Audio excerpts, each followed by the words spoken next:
Okay. Hi, everybody. I'm Eric. And I'm Justin. We're co founders of Sonic Bloom, a game and audio tools development studio. We're fans of the game industry, even as we work inside of it, and particularly game audio. Every week, we like to cover game industry news from an industry perspective, of course, and give our bearing on things. And we cover audio topics that are near and dear to our hearts when they arise and when we're able to. Anyway, let's get on to the news. Justin, what's our first topic? Yeah, well, I mean, we've got quite a few topics today. We'll be covering uh, Microsoft lowering their store profit shares and them contemplating about doing that for the Xbox store itself as well. We'll talk about what that means. There's been PS5 redesign rumors based off of a report that Sony is moving their chip fabrication to 6 nanometer fabrication process. What that means, there's a lot of stuff that implicates, but we'll talk about that. We will also be talking about the PlayStation lawsuit that they're facing due to antitrust charges because the Sony published titles, the digital codes are only available on the PlayStation Store. So we'll talk about that. And part of the giant news dump that was Epic versus Apple, we got some strange insights, not just on this topic, but actually a couple others that were kind of fascinating. But we got like a report or like an email from Epic's was it yeah, we got an email from him talking about Epic's attempts at purchasing third party software or first party console exclusives for the Epic platform. So we'll cover all that and hopefully this will be a fun one for people.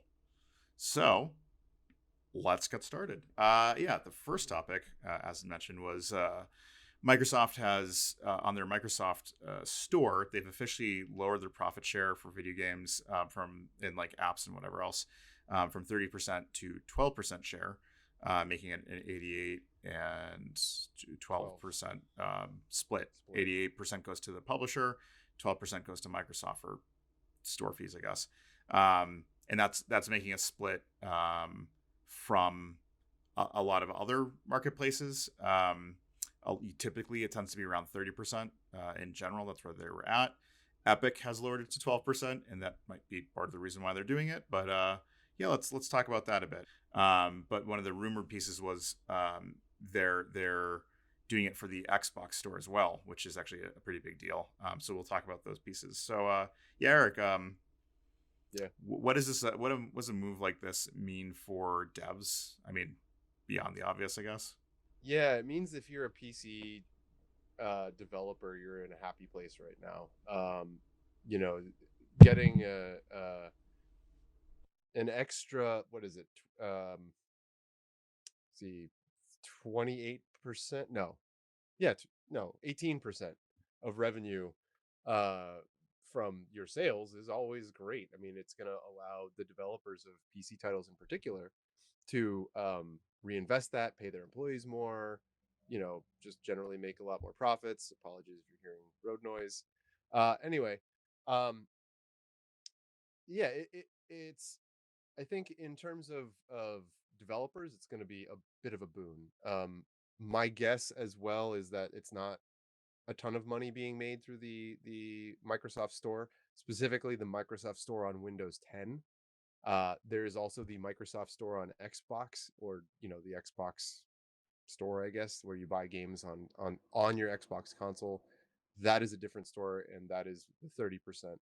Um, it's only the Windows Store where this is happening. So, when you think of it in the big scope of things, it may be a little like a small hit for Microsoft to take. We don't know the numbers overall that they're making in gross sales on that platform, but my kind of armchair understanding, and Justin, please correct me if you know otherwise, is that the vast majority of PC sales come through Steam, and that it's less or so for theoretically the Epic store, and then possibly less so for the Microsoft store, though it's hard to say. I'm not sure Microsoft has ever released numbers on that. Do you have any insight on this, Justin? No, I mean I'm not sure where each store ranks, but clearly Steam is like the preferred platform for digital purchases. There's other games like Good Old Games and whatever else, but I think they mostly sell codes than more so than like actual platforms. But I haven't shopped from them for a while, so maybe they've gone to an actual digital distribution method or model. But yeah, I mean, Steam is definitely the largest digital content platform for PC gaming right now. Mm-hmm. And I think this speaks larger to how Epic and Microsoft are seeing themselves positioned in the future against this model that's proven to be more and more powerful. Uh, Likewise, like I think it's also moving into the service model aspects of things. Like once you have people Yeah. purchasing digital games, like what other services can you provide for them so that they continue to purchase on that platform? How do you get your um, your audience to invest in other services? So like Microsoft in the past, although they've just recently changed this, used to have Xbox Live Gold, which was the way that you could only play games online. Mm-hmm. Um, and so even if you're purchasing games on the Windows Store, Xbox Live Gold was this add-on service. So I think there's this huge ecosystem that both all three companies are quite aware of, that get people to purchase digital content on your platforms. You can sell them services as well, and you know start reaping your profits that way. Yeah, I think industry wide, this might have implications. Microsoft has been brought into the Epic versus Apple store because everybody's trying to figure out like what the cuts are from the platform holders, why they are the percentage that they are. Is it reasonable or is it someone just being anti-competitive, I guess, in a way? Because the platform holders are also at least in some certain circumstances, it's less so for the Microsoft store, where clearly you also have Good Old Games, the Epic Game Store, Steam, all of that is multi-platform on Windows. But when it comes to Xbox, Microsoft has 100% control over any game sold on it, and that is where a closer alignment to the Apple App Store is, and on at least on iOS, and the mobile platforms and Apple TV. But excuse me, I think all of this discovery, this data that's coming out as a part of this, is looking to kind of find out what is the industry standard, and is it just because Apple set 30%? What are we at now? Like 6 7 years ago? Is it more than that? No, it's over 10 years ago. Uh, and it's just been that everyone says 30%. That's how it is. Okay, we'll do that. We'll make that money. Cool. And yeah, I think that there's going to be an interesting shift here. And Epic really did push and was the first to start lowering the percentages when they came out with the Epic Store at 88-12 split instead of 70-30. Yeah, and could afford to do that from that mad The Fortnite money. Fortnite money. Yeah. Yeah. Um, yeah, and I think I mean, it's good for developers, because especially indie developers who are trying to still cut their teeth and be able to fund their development of their next game. Like, it requires that their games do well. The way that their games get published is through these platforms. If they're seeing 30% of that money going away, and that's not even talking about with sales added on and whatnot. A lot of these companies are struggling just to be able to make a profit on the game and have enough left over to fund the next one. So yeah, these lowered prices are huge. Epic kind of pushing that door open, and the fact that Microsoft is ultimately going to be competitive with Epic, it's going to be competitive with Steam, and it's going to be competitive with Sony across the board. That I think this may be the beginning of an arms race that forces not only the Xbox store to lower its rates, but it's going to force Microsoft to do the same, and likely going to force Nintendo as well. Yeah, I mean it's also, even before all of this happened, like late last year when this was starting to come together. Um, Apple did already lower their prices for some developers. If developers make less than $1 million on their platform in a year, they get 15%. Apple takes 15% cut uh, instead of 30. So it's a 85-15 instead of 70-30, which is great for the smaller developers who are just getting started and really need that money to make ends meet.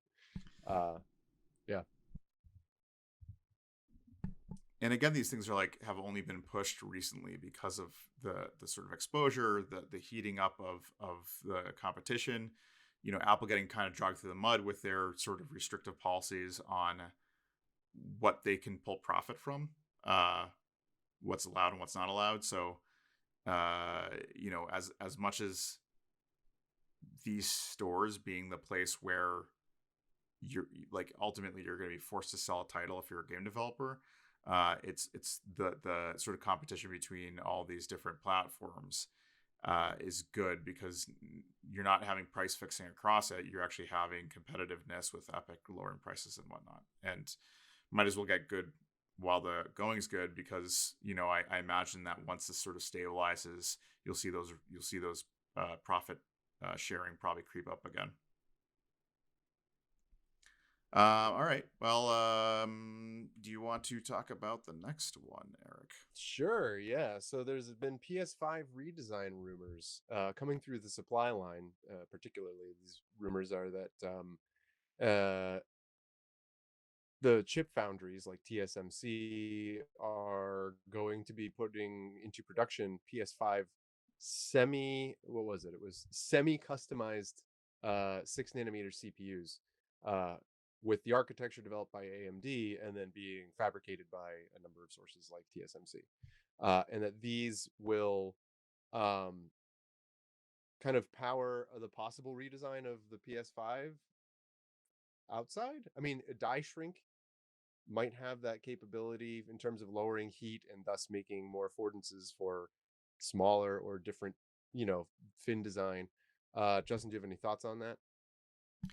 I mean, basically that, right? Like when they move down to a 6 nanometer process, there's generally less heat buildup on the chip itself.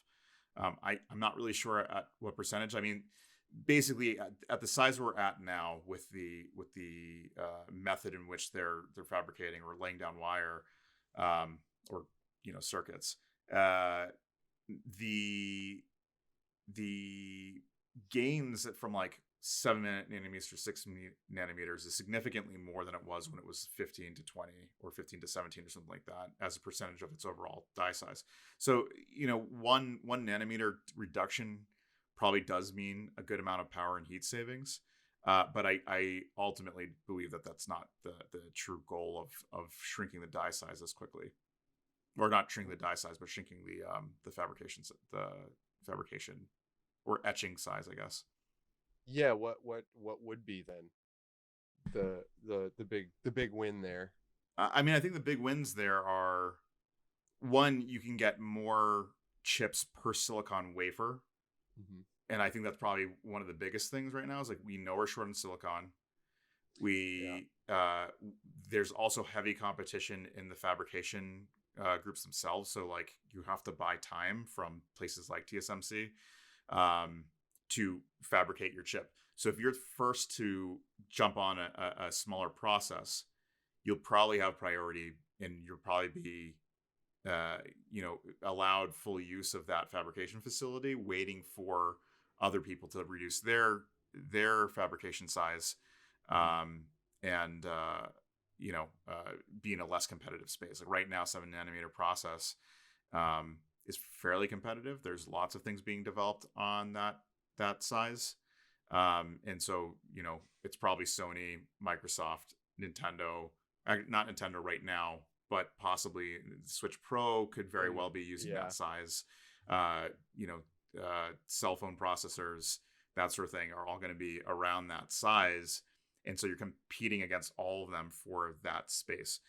Moving down one allows them to probably get a pretty strong monopoly on production for a period of time, and allows them to get more chips per wafer than they are with the current size. It's bigger than that though. So even at some of the CPUs that we have in our main computers are currently, even like the PlayStation 5 and the Xbox Series X chips, are already smaller than a lot of our computers, and they're going down.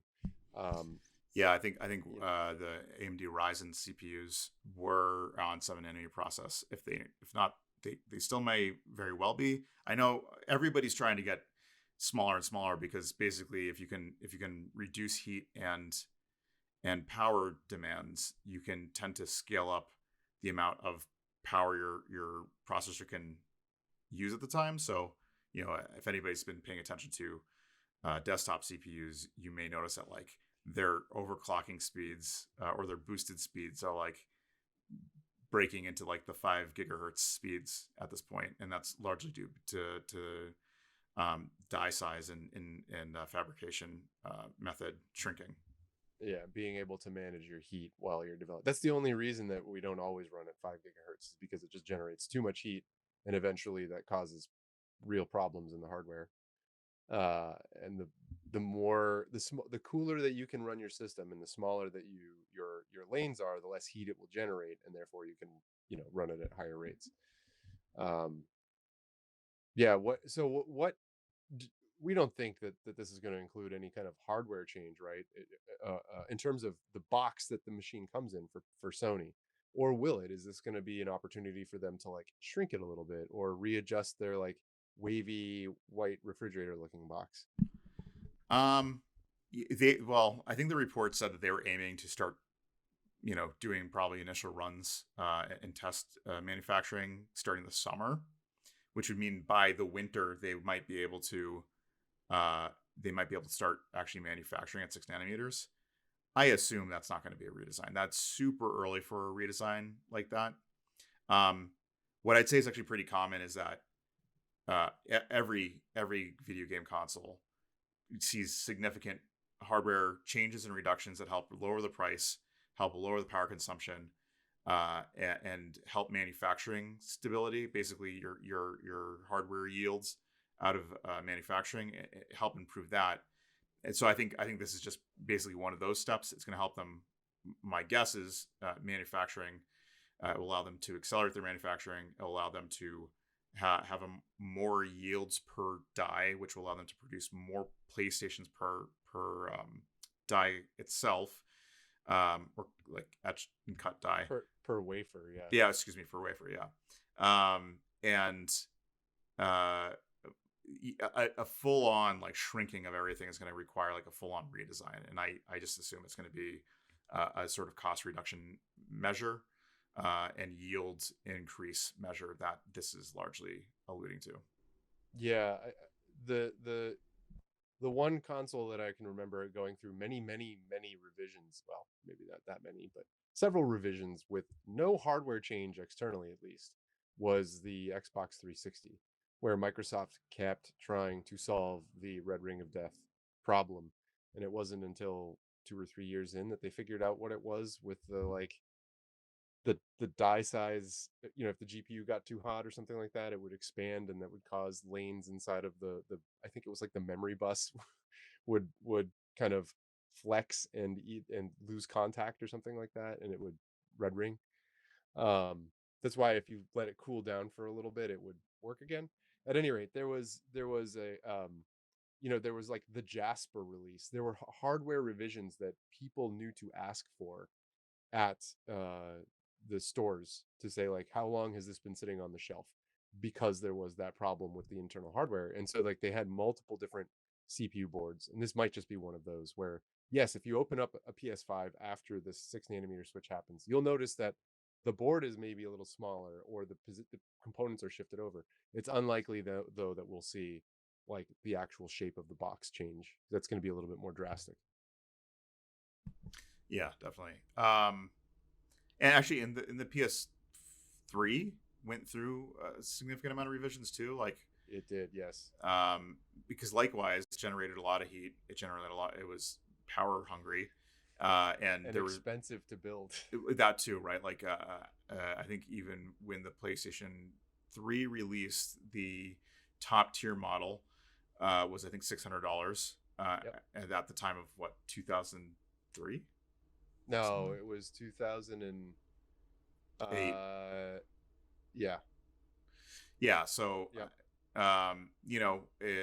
they uh, yeah, in order to reduce costs on them, they started doing significant revisions to the PlayStation 3.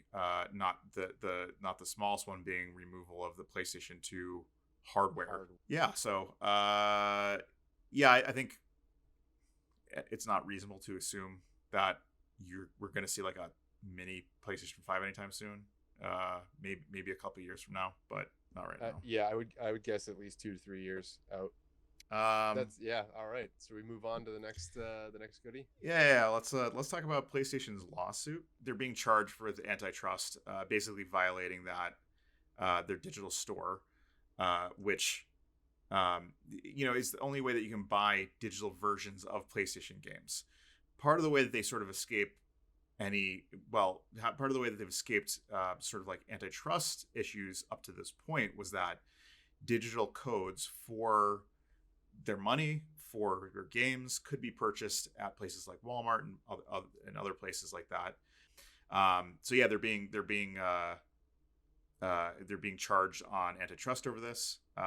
So yeah, I guess with all that prefacing, like we're not lawyers, first of all. So anything that we say that talks about law is coming from a fairly uninformed position. But either way, do you think there's actually a case here? Yeah. The question is there standing here? I mean, because I don't know where the state of the actual lawsuit is. Uh, if the judge has said yes, they're standing here, we will go and have like an actual um lawsuit, adjudication or whatever here, whatever you would call that. Again, not a lawyer. But the it's a little bit vague because you to your point you pointed out that at least for a while you could only the only way to get downloads for Sony first party titles was through the store itself, and it sounds like you could buy download codes from retailers, right, for third party games. Yeah, for largely third party. I mean, and there to some degree there was also first party, but I think what's largely happened is I think Sony's positioned itself to maximize its profits by not having the codes sold elsewhere, and now I think that you can only claim digital titles through the PlayStation Store and Yeah, get the codes for them. right. So that's like Sony has stopped selling it, according to the article that we've read. It's all digital codes, like so, like the way that Nintendo sells. If you go to Target or whatever, you'll find these little cards that say like buy this, and you're like the game, and you're like okay, you take it up to the register, and it prints a receipt with a number on it that you have to put in your Switch. Sounds like that's not an option to do at a retail store for PlayStation download games at all. And that's really, I think, where this lawsuit is coming up big time. Yes, there was the issue of like Sony being a bit of a bully and saying everyone else can do it. We're not going to do it, and that's because we own the platform and we can just make all of our money on it. Yeah, I mean, it sort of cuts out places like GameStop, who have, I mean, GameStop as a company has been declining sales for a long time now, and Yeah. their lifeline that was thrown out was basically saying that like Microsoft, Nintendo, and Sony would play ball and allow them to sell digital codes as well as physical copies of games, however much those were fetching. Microsoft pledged to actually work with GameStop as well to give them a path forward as a retail. But yeah, like Sony taking this position really sort of cuts out any sort of competition. And I think it sort of hits at like a fundamental argument, and it's actually similar to the Microsoft Store lowering their profit share, which is like, at what point is a platform and the store is a store and all these other things? Because I think Sony is probably going to argue that they can't be properly considered a store, that their platform's like a closed service, and digital codes shouldn't be sold because they have control of the platform. But then, it opens them wide open to, well, if you don't allow competition on your platform, how is that a fair retail environment? Yeah, and I think their argument would be that people can still buy the physical copies, and also people could buy those games, at least the third party ones. A lot of the time, they can buy them on other platforms that aren't our system. That's my guess is what they'll argue, because that's kind of been the case with Apple, for instance. Like the reason that Apple is getting away with, or has to up till now, won its lawsuits is because sure they're the only person who, or the only group through which you can get apps on your device, but there are way more people on Android devices than on Apple devices. And if you really want, you can go get an Apple device or an Android device and get effectively the same thing. Yeah, I think it's going to be one of those arguments that trips a thin line. It's Yeah. probably going to be argued in Delaware. The judges are probably going to Yes. judge in favor of PlayStation, and if Yeah. um, the people who are running the suit want to push it further, like their best bet that this may change the way that we do gaming is if it makes it to Supreme Court and they rule on the merits of it being an antitrust suit. Sony has a pretty limited profit model right now, and that's largely on the sale of their digital games and services. And anything that cuts into that significantly will cut significantly into Sony's profits, which is good and bad. The best part of it is that for consumers, this gives us a lot more buying opportunities. And like we've done with physical games, where we've been able to go to Walmart and see if Walmart is had bargain bin their copy of whatever Call of Duty. I might be able to get it, a sale or whatever else. Like they can sell it for $15 off, whereas right now it's entirely dependent on Sony if they want to discount any of their digital titles. So you just sort of have to wait for that situation to arise. So yeah, I mean, like, good for the consumer, bad for Sony as a company. And there's probably not going to be a cut way where it's like, well, it's great for us now, we can buy cheap games, but also now Sony, who's one of the three major console platform holders, who's one of the companies responsible for making quality content, if they find it more difficult to profit off of games, you're probably going to get less of those more often and that sort of thing as well. So it also means that there's probably going to be a change in the way content is delivered to us by one of the largest publishers in the gaming industry. Yeah, this kind of speaks a little bit. I'm going to go down a little bit of a rabbit hole here. This does speak a little bit to, part of the reason this is becoming such a big issue and is because more and more games are being sold digitally, especially during the pandemic. People are like, I'm just going to buy it now and get it instantly and download it rather than go into a store and risk my health. So there is that aspect of it, or, I guess buying online is an option. You have to wait. There seems to be this kind of slow shift towards downloading and just getting your games that way. And, especially when we're seeing shift from the platform holders, at least, to interest in services, I think we're going to be it seems as though we're going to be losing the aftermarket resale opportunities that physical copies allow. What are your thoughts on that? Is that like, do you think there might be harm for the industry in that? Or is this just going to be a situation where, well, people who want to play games at a reduced price will just wait 6 months? No, I mean, this is one of the more complex issues. Like when Walmart sells a game 5 months after it's been released, and they're selling it at whatever 50% discount, almost none of that money is going to the publisher. Almost none of the money is going back to Sony.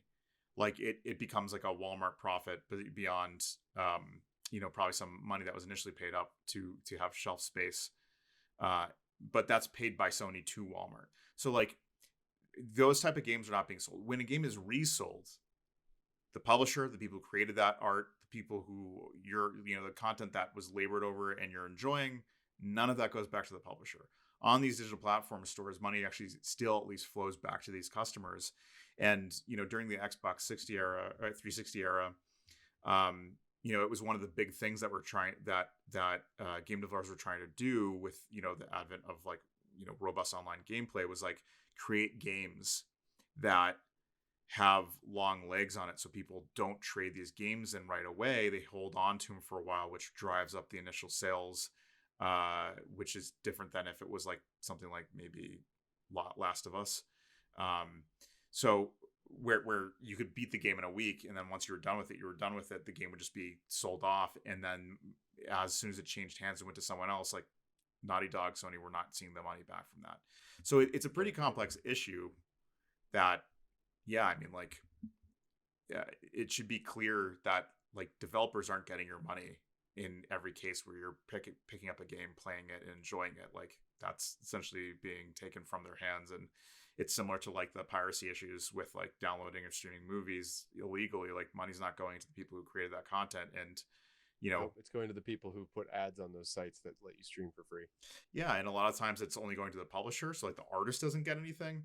Like these Yeah. are real issues that, as an industry, and especially us as developers and people who develop tools, like you know, it's an important thing that the artists get the money that's deserved. And if it's subverted, you like it, where you know this court suit is ruled on in such a way that sort of cuts out more money from Sony and Microsoft, like guaranteed there will be changes in the way games are developed. There'll be changes in the way games are sold that are going to try to skirt that again and try to keep money going back to developers and the publishers. Yeah. What's it's interesting. It's a two-sided issue here, because on the one side there are the people who get to play games for a lower cost, and they can afford the games because they're being resold, and a lot of that money is just pure profit for companies like GameStop, rather than going to publishers and whatever. On the flip side, the people who made the game don't see a penny on that sale, and so there's like this push and pull between, who gets the money and whatever, and where's the benefit. On the one hand, digital sales only will always benefit the developer, because they get a consistent cut of every sale, whereas, to an extent, resale allows a benefit to the consumer, who may not be able to afford a full, retail priced product, but can buy it used from somebody. If there was a reversal on this, it would apply to all these stores: Apple, Microsoft, Sony, Nintendo. All of it would get affected by a ruling that would be in favor of the consumer, and you'd likely see a change in games for better or for worse. Yeah, and I honestly don't. That's going to be, I think, a harder thing for whoever the is brought this suit to prove, and make that change, because my feeling on this, and again, not a lawyer, I don't know the actual case rates, but the it is hard to change the momentum of an entire industry, and you need a real my understanding, or feel at least, is that you need to have a really compelling case. And if this comes down to like minute details, then the judge may look at it and say, like, look, the risk of overturning everything due to these little fine detail points is just too, like, no, this we find in favor of Sony for this. Try again, when you have more or something, or when things change again.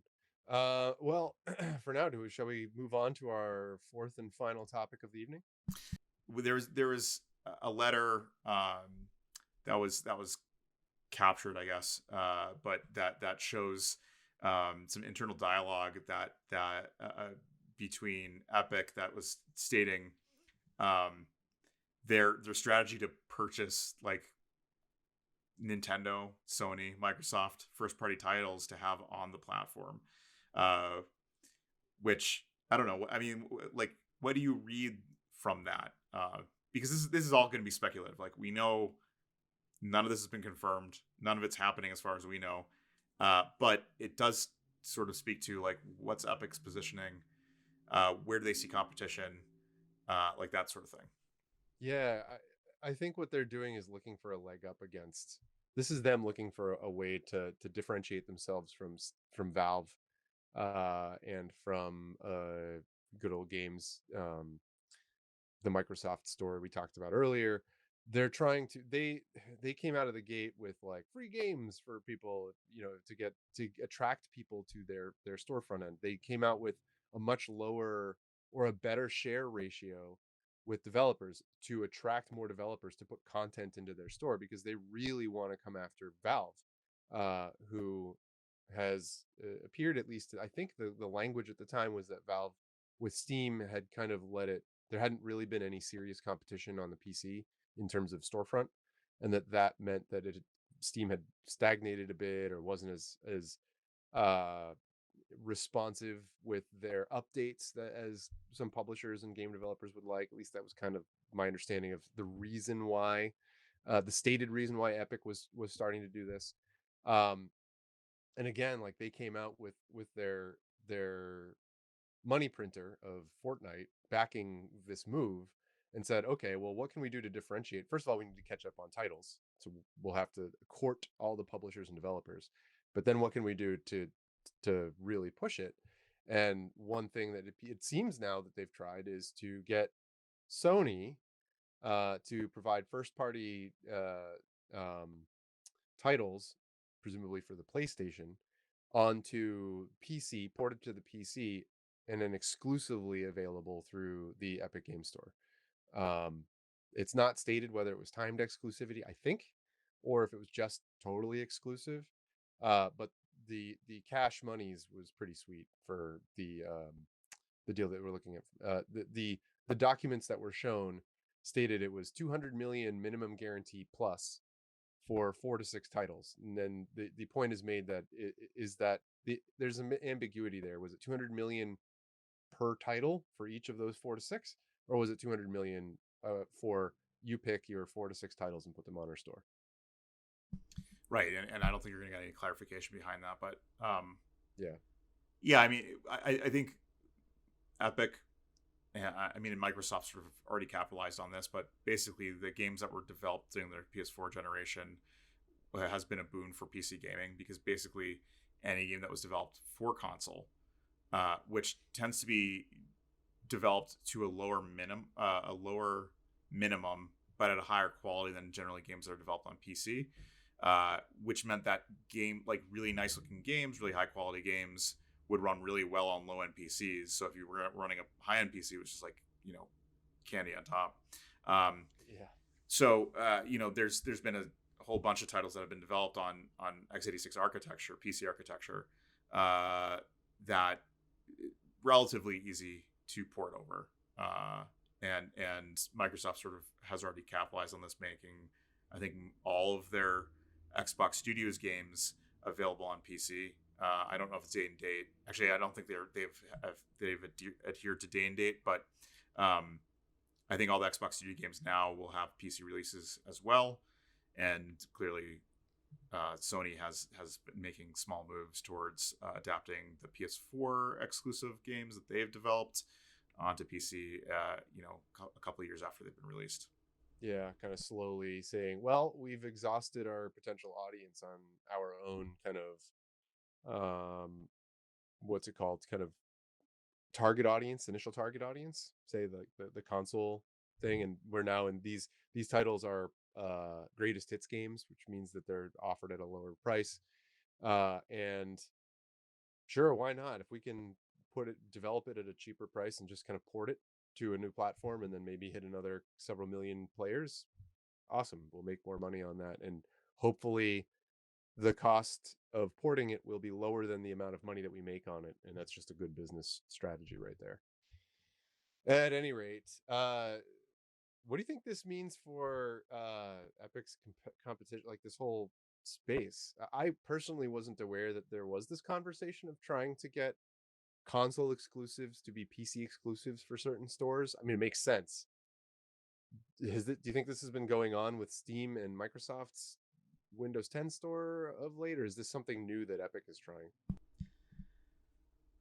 Probably not something new that Epic's trying. I mean, Epic's been paying for games for a while. I think what's kind of interesting, and maybe what this speaks to more largely, is that I think we're moving into like a post hardware era of Sure. games, and I think there's plenty of writing on the wall that suggests as much, given the way Microsoft is posturing with its Xbox division. Like, as much as there is an Xbox Series console, I feel like that has now become like a a piece of hardware that makes it an optimal place to play games on your TV, not so much a platform that has exclusive content like Sony's is right now.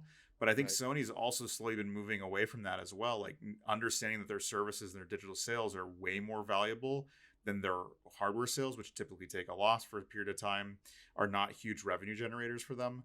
And we're just a good way to codify like a user base. And I think now it's you know, much like TV has become like a content war. I think you're seeing the beginning of that with the games, and where Hmm. we used to be able to say, well, Epic's store is PC and Steam's PC, but Microsoft is so on and so forth. I think the lines between these things are going to become a lot more blurry, with the only holdout being Nintendo, which may or may not be able to maintain their you know their business model of sell hardware, sell games on that hardware. Yeah, to that point, I'm a little bit afraid of that future as well, because we might see a situation where we have like, I know ZeniMax, I believe ZeniMax was bought by Microsoft recently, right? Well, that was the big one. Yeah, Um, Bethesda Softworks, Bethesda, ZeniMax. yeah, Yeah, yeah. You'd have like the Activision game service, and you'd have the Microsoft, Xbox game service, and you have the Nintendo game service, and you have the Sony game service, and you have the Ubisoft game service, you have the EA games, which I think we already have. So like, this is turning into a potentially scary future to look towards, because then you're, in order to play these games, you're paying multiple services, the same way that we have with the glut of television content that's out now, and television and movies, with everybody having their own streaming service. So this will be interesting to follow and see what develops. I mean, and I will say this, and this is going to traipse into politics a little bit, but a lot of this is largely due to uh, U.S.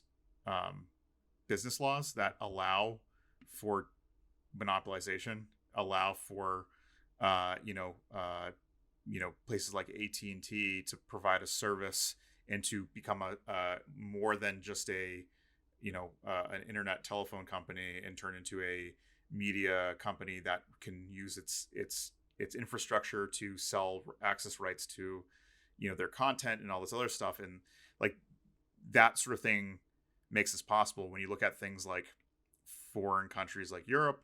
Like there's not as many streaming services available. Content has to be shared across it. You'll see streaming deals that are much different in structure in other places. And in the US, it's like Wild West. And so at times it seems like it's going great. Like when Netflix came about, you're like, great, I don't need a cable Sweet, connection anymore. I don't want to pay everything's eighty on it. dollars for a bunch of content I'll never watch. I can just get Netflix, who's doing a lot of great stuff with content, and it's fueling the creative industry and getting all this other stuff, which lots of great stuff. But now, as it's Right. become more and more mature, everybody's jumping in and creating their own streaming services. Now, if you're like want all of your content, you have to subscribe to you know 5 or 6 different services, or strategically subscribe and then unsubscribe to the service. It's becoming a mess. I do not see why games would be different. And especially when you go to a post hardware world where it doesn't matter, because everyone streams anyway. So you just need a TV. If you have a display that has a basic app store in it, you're good to go. Or, an Apple TV or a laptop you can connect to your TV. Good enough. And that's all you need. I think the biggest gating factor right now is just internet connectivity, which is still pretty lousy in lots of parts of this country. The US, yeah. Yeah.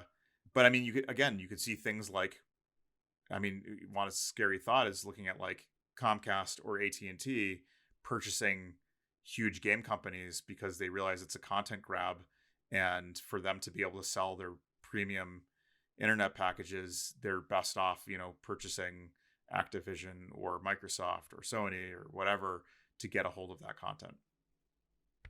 Right, which is just moving us towards more of like a massive conglomeration of three or four different companies that are just behemoths. Yeah. So if talks ever come up again towards ESA talking about net neutrality, remember, like, this is what our future is if we don't advocate for net neutrality, where you can't have telecom companies monopolizing the data bandwidth. Um, and Yeah. yeah, so I don't know when this fight's gonna be picked again, but if it does, just remember to go out and keep that in mind when that those conversations come up. It has a huge impact on games. It has a huge impact on content. It's going to have a huge impact on kind of how we're seeing content becoming king, hardware not being as important, and places like Epic and Microsoft and Sony and all these other companies vying to get as much content as possible. Because I think any savvy business owner in the US is looking at it and going, um, this is our future, and that future is largely determined by our laws. Yep. All right. Well, thanks everybody for showing up, joining and following along with our streams. Yep. We'll be back next week at 6 p.m. Eastern Time, Thursday. And thanks again, everybody. Take care. Yeah. See you then. Have a Bye. good week.